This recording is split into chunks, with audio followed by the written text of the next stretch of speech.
All right. Well, we got Coach Greg Rainwater here, Nettleton High School, athletic director for Nettleton. CJ Turner, senior sport management major, Arkansas State University. Thank you so much for taking some time today. Just have a regular conversation. Sounds great, CJ. Thank you for coming. Hopefully I can help you out a little bit today. All right. So the first question we have is, how did you get to where you are now? Oh, that's a great question. This is my 26th year in public education. I started out as a girls basketball coach and social studies teacher. And after a few years, I moved to another school where I kind of continued that of coaching girls basketball and teaching social studies. But along the way, I've also had second sports. I've coached at one time baseball, softball, track. I'm sure I'm missing something that we've taught, coached along the way in a variety of different types of social studies classes, which I enjoy. I went back and got my master's degree, finished that up a few years back, and as a result, then I've now been dean of students, a principal, building administrator, and Nettleton saw fit to, when they had this opening, after a long time, athletic director Coach retired. Yeah. They saw fit, so thought I had some skills and some things that might be a good transition time, and so they asked me to do that, and I gladly accepted. So how long had you been with Nettleton schools before you were promoted to this position? I actually came here in 2008. I spent 2 years here coaching girls basketball and teaching civics. I then moved, my family and I moved to Uganda, Africa as missionaries, so we lived in Uganda from 2010 to 2012.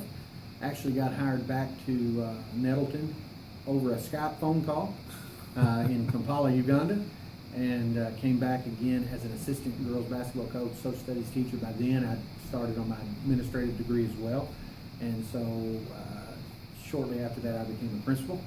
And so to answer that question, I've been here since 2008, about 10 years, take away 2. 10 years, take away 2. All right.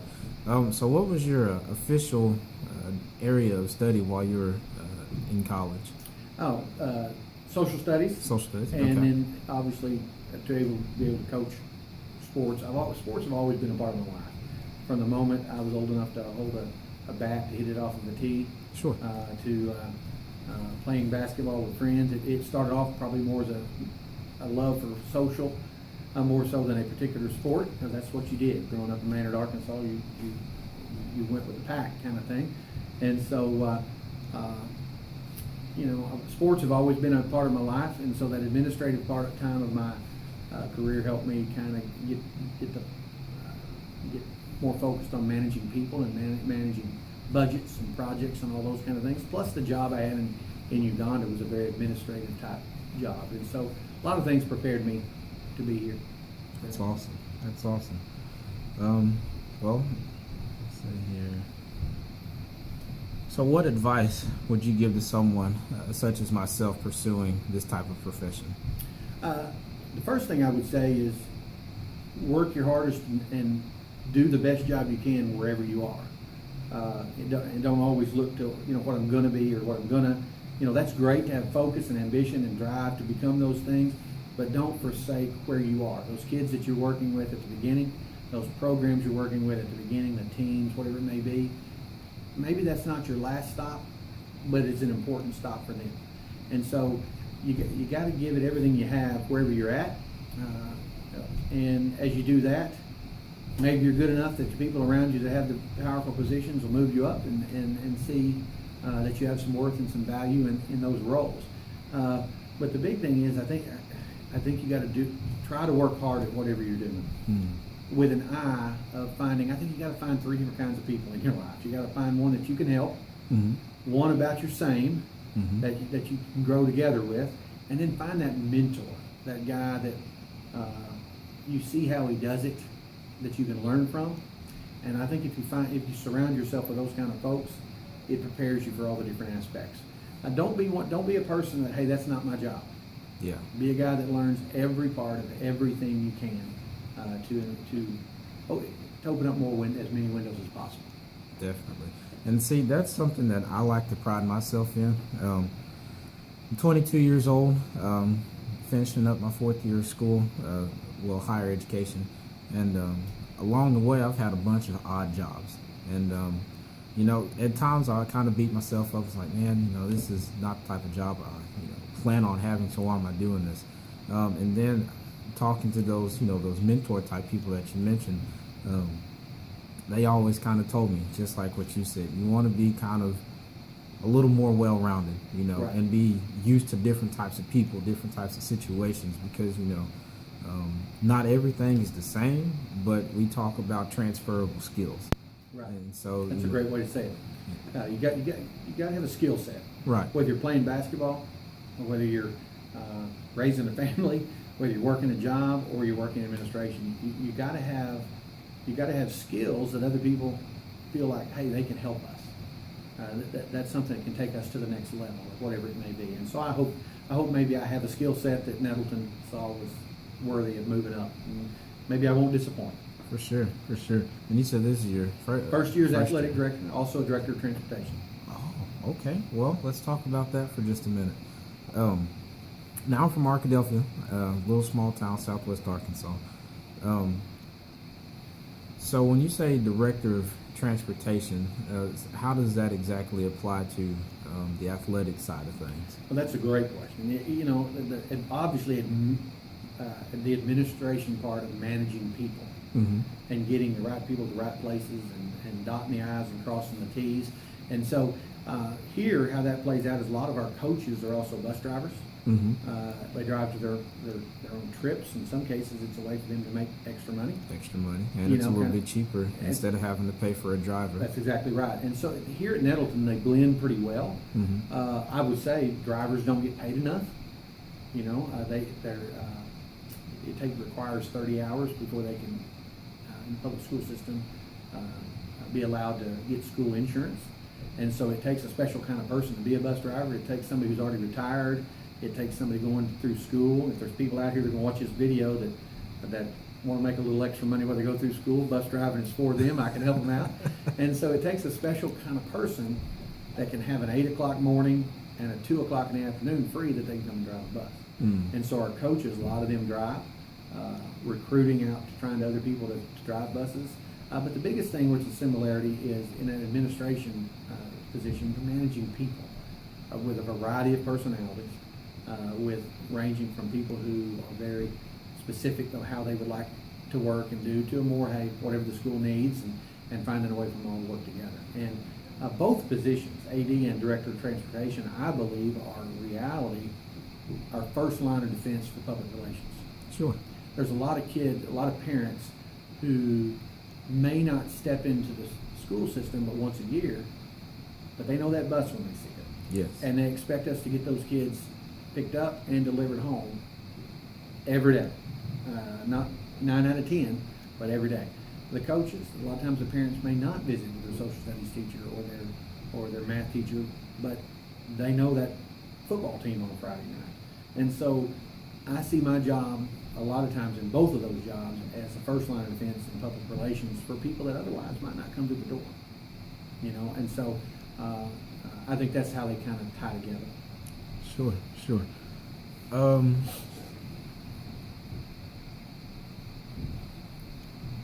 Excuse me just a second, I'm sorry. That's okay.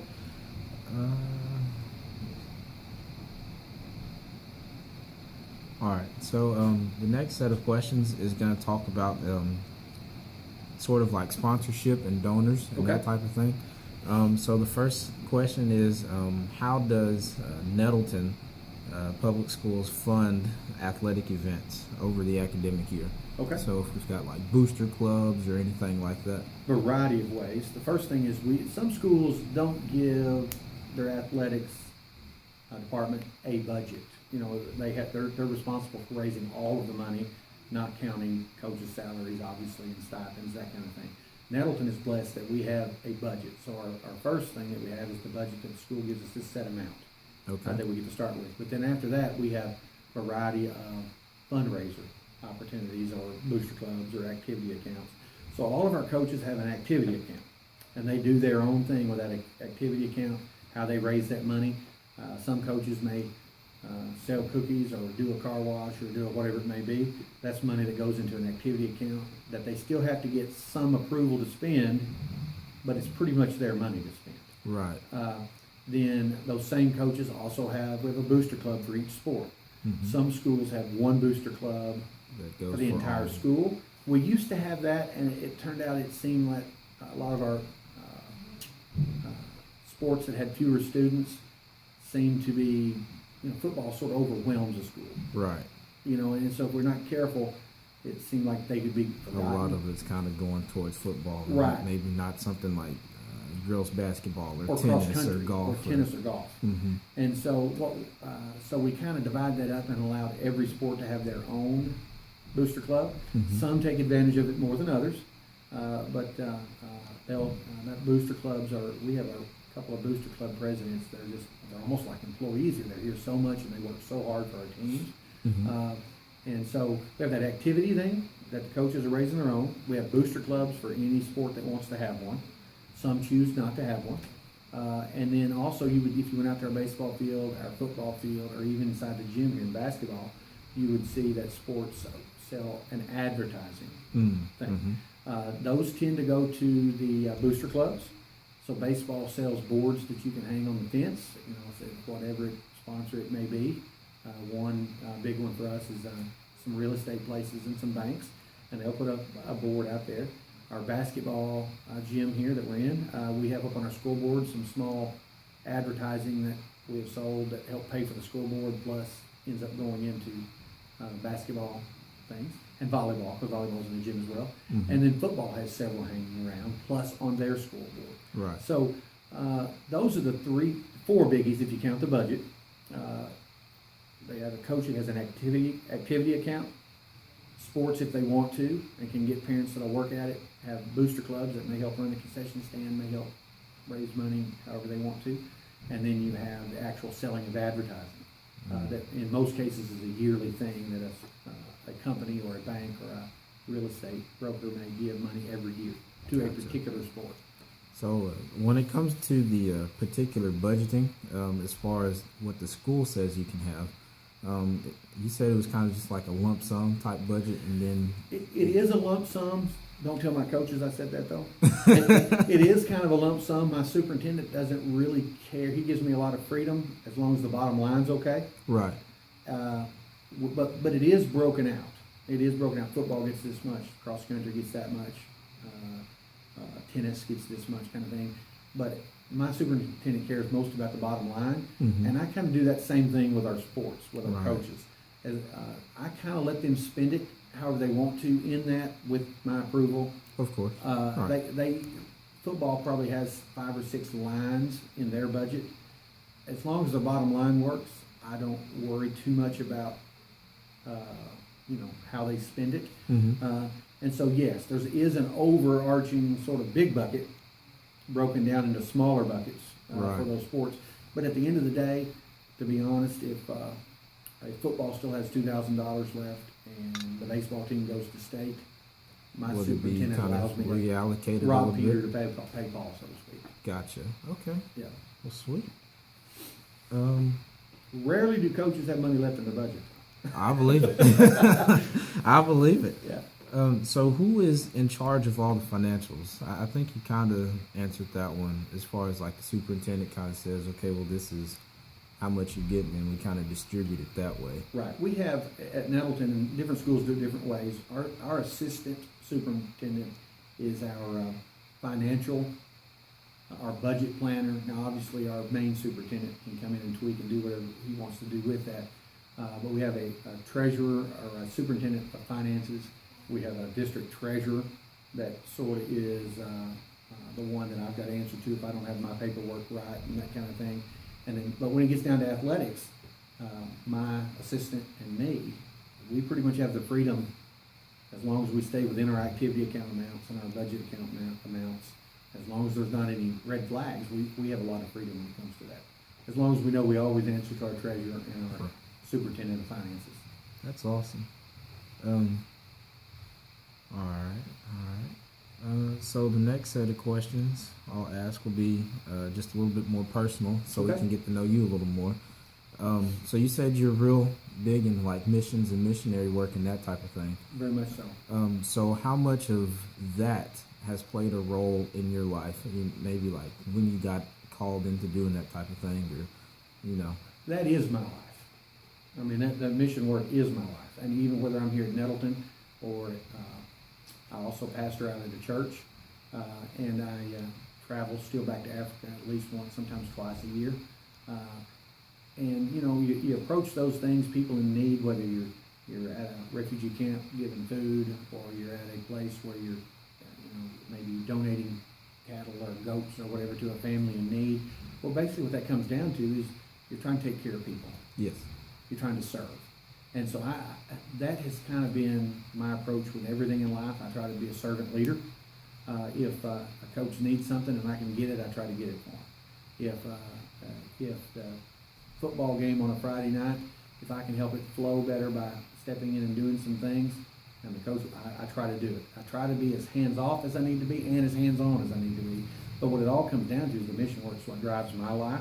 Not saying that's what everybody needs to do necessarily, but for me, it's made me a servant leader. And I like to think that's one of those skills that we talked about a while ago that was appealing to our school. and what about family? I have a wife. She's an assistant principal Okay. over at Fox Meadow Intermediate, which is also in the Nettleton district. And I have one daughter who's 15 over at the Nettleton High School. Got a great family. I'm married way over my head. The one time in life that I know without a doubt I overachieved. And so, all this kind of stuff's not possible with good family, or at least a good support system. Maybe maybe somebody else's family doesn't look exactly like mine. So I would say a good support system, because there's lots of ups and downs in this job. When you got a mom or a daddy calling you about the bus driver, a problem with the bus driver the same day you're trying to get ready for the big football game or basketball game with a local rival. A lot of those things can come together with ups and downs, and so you got to have people you can count on, a support system, whether it's your administrative assistant, whether it's your family life at home, or whatever it may be. And so they play a huge role in all that I do and all that I try to do. And so, with family, and we have support systems and all that type of thing. So when you do go out and do your mission work to maybe Africa or elsewhere, do you typically take your wife and daughter with you, or? Definitely. My daughter was such a blessing to have. It's always a blessing to have on the trips, because a lot of times when you go to those places, because of her being young and being a good kid, she opened some doors that maybe they're a little more suspicious of an adult. Mm-hmm. You know how it is when you see a little kid. And she started going mission work and doing that kind of stuff with me when she was 7, and people just welcomed her in wherever we go, and that helped us so much ease any kind of tension or that kind of thing. So they are an invaluable part of anything that I do, mission work or whatever it may be. For sure.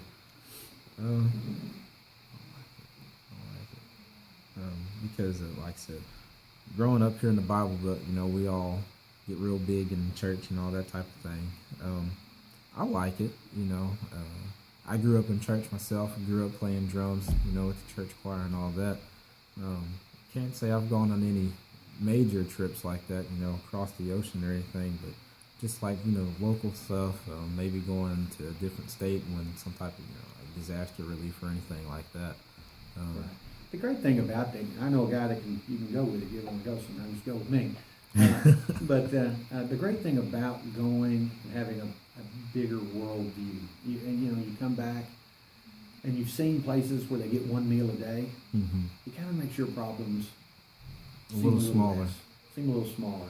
Gives you a good perspective. When you can go out and you've been to places where they just struggle day to day, mm-hmm. And you get here and you're blessed with so much, whether it's budgets or booster clubs or whatever it may be. When you do hit a problem, it gives you a good foundation. Everybody, I'm not saying everybody's got to go to church where I go to church or where you go to church, but everybody needs to have that rock, that good foundation to help them see perspective, to get you through the sunny days, the rainy days, whatever kind of days they are. And so for me, it's the mission work and my relationship with Jesus Christ. For somebody else, it may be something else. Sure. And so, how do you try to share that love with your students? It's tricky, you can't just stand in the cafeteria and preach to them. Right. But what you can always do, being kind is never against the law. Being serving others, trying to help them, is not against the law. The way you approach your job, whether it's good work ethic or strong character or with some joy, it gives you an opportunity to help those out there that want to be helped. And you just got to know where to draw that line. And obviously, in the day that we live in, you can't get up and just preach at them. There are things like fellowship with Christian athletes that you can encourage. There's things like life groups and those kind of things that you can do. But the biggest thing is you just got to make sure that you're walking what you're talking. Yes. And that allows kids to see it. Yes. And then I think, yes, the last couple of questions are going to pertain to Title IX. Okay. And so just to kind of start us off here, how does Title IX affect certain budgeting and that type of thing? We do our best here we take that very seriously. Now, I don't think you can go to any school in America that you couldn't find a problem if you search deep enough. I think when it comes to salaries, when it comes to number of sports, when it comes to opportunities, Nettleton does a great job. And clearly football is the beast at any school that has football when it comes in terms of numbers, when it comes in terms of coaches, when it comes to terms of money spent. Yes. But when you divide that out per player and per coach and per this, we do a pretty good job of taking care of our people, taking care of our students, and taking care of our sports. But we make a conscious effort. One of the first things that I did when I got the job, and the last guy was awesome, he did a great job, but one of the first things I did was look into some possible Title IX issues. Rectified a few things that I saw with the help of the superintendent and the school board, but we're always looking out for that. But it's not that we're looking out because it's Title IX. We're looking out for it because it's the right thing to do. Right. If you looked at our salaries, you would see that maybe our cross-country girls coach doesn't make as much as our football coach. But our cross-country girls coach makes as much as our Like cross-country boys coach. Okay. You're going to find that our cross-country or our tennis or our golf, they have good budgets. They can go and do things. It's not nearly what the football budget is, but for the number of students, it's probably pretty close. And so we look at numbers, that kind of thing. We look at facilities. We look at making sure if we have 2 coaches for the high school basketball team, we have 2 coaches for the high school volleyball team. But the big thing is we really don't do that because it's Title IX. We do it because it's the right thing to do. Mm-hmm. Now, does Nettleton School District have like a Title IX coordinator or anything like that? We really don't. With that title, we do have people that over in the central office, we have people that it kind of falls under their job description, but we don't have a specific Title IX coordinator. Okay. Yeah, I know because maybe because Nettleton is 5A. 5A. 5A. That's right. Okay. Now I know 5A is kind of like that middle class classification. That's a good way to say it. That's right. So sometimes you probably can't have somebody that says, okay, well, this is specifically what you're going to do. Compared to if we were somewhere like Fayetteville, which is 7A, they might have something like that. That's a great of course, description. I don't know, but that's a great observation because I believe what you just said is why I am the athletic director and the director of transportation. I think if you went over to Jonesboro, even one step up, or obviously Bentonville and Springdale, which is in the highest category, there's no way managing that number of people that a guy could do both jobs. In my position, we're in that middle. We're bigger than most schools in Arkansas, but we're clearly not the big category. And so we're kind of in that transition of trying to fill out, what needs to have this specific job and what needs to have this specific job. And obviously things like Title I help us if your district socioeconomic status is lower. You get a lot more Title I money, and so a lot of times we can have some positions that are paid for that. Athletics doesn't fall into that category, obviously, but it does help us in some other places in the school, which would reallocate some money maybe to some other things, whether it be buses or specific jobs like you're describing. Right now, we've tended at the athletic director spot, we've always had it coupled with something else. Mm-hmm. So if Nettleton continues to grow, probably that will be Something to changed. look into. Yeah. For sure, for sure. So can we just on the school level, Okay. just real quick, does Nettleton offer any type of adaptive physical education courses? Definitely. We have our football coach, believe it or not, does a couple of adaptive PE classes. Loves it. The year before he got here, before Coach Hampton got here, our girls basketball coach did that, and so we have a whole room set up where for adaptive PE that has everything from treadmills to Nintendo Wii, Mm-hmm. that they can do games and body training and exercise on. And so we actually have a pretty nice setup for adaptive PE for our high school and for our junior high. Yeah, see, because personally, I've never seen anything like that. We were actually just talking about that in class today, Right. Which is what kind of sparked that question. And so that's pretty interesting. I Yeah. like that. It's filled with quite a bit of stuff. It has, like I said, treadmills, the Nintendo Wii's. It has some stationary bikes. It has some things like that. So it's a pretty good setup here now. Sweet. So just in closing, any final remarks that you might have as far as maybe type of let me see if I can word this right. Through any type of obstacles that you've had to overcome in your life to get to somewhere where I guess you feel comfortable. So like where you are now, like type of what all you've had to go through to get to here, and then maybe what's next. I've always approached obstacles as a learning ground. And so to look back and talk about obstacles, I mean, I can name a lot of difficult days, whether it's a basketball season that didn't go as well as you thought, or dealing with maybe some parents or colleagues that didn't see it the same way you did. There's all kinds of obstacles. I like to think there are probably obstacles in any job you're doing. And so you try to keep your eyes on the prize of where you want to be, And I think my approach has always been, like I said at the beginning, is to try to do the best job I can wherever I'm at, because they deserve your attention. Sure. Whether you're teaching 7th grade social studies or you're the superintendent of school, people deserve your attention. And so all those obstacles for me have been a training. I look at them as a training ground. I look back and I see value in them and say, that helped me to get here, or that helped me to do this. As far as the future goes, I just kind of I leave that into the hands of those who, like we said earlier, talk about skill sets and value what it is I do. And I'm happy as I can be in the job that I'm at. But I'm always open to whatever the good Lord has for me. And so as far as future goes, I can't predict what that is. I'm 2 years away from being able to retire. But having a 15-year-old girl about ready to go to college means I'm nowhere close to being able to retire. And so many obstacles I can name, some personal, some professional. But I just see those as good training opportunities. Looking back, I can see exactly how they help prepare.